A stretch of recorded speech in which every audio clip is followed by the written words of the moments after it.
Inside the Jetpack that your student brought home, you will find a charging cable, a wall charger, and the Jetpack itself. The charging cable has two different USB type ends. The USB-C goes into the Jetpack, and then the standard USB goes into the wall port.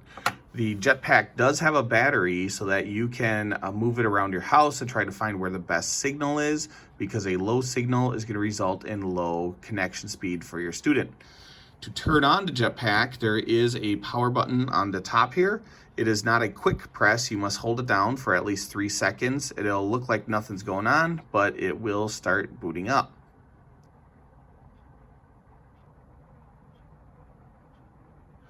Once it starts up, you will see a few indicators on the device.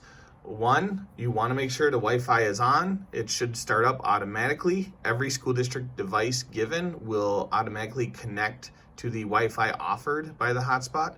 The main thing you want to concern yourself with is the actual cellular connection there. You'll see the 4G LTE bars right here. I'm in a location where the signal is not good, and this is where you'd want to kind of look around your house for windows, second floor, something like that, where it's both not far from the student device, but then also able to get a better signal. So if it ever goes to sleep like this, you will see that there is a little white light that will keep blinking every so often that will show you the device is on. A simple quick tap on the top will resume the display.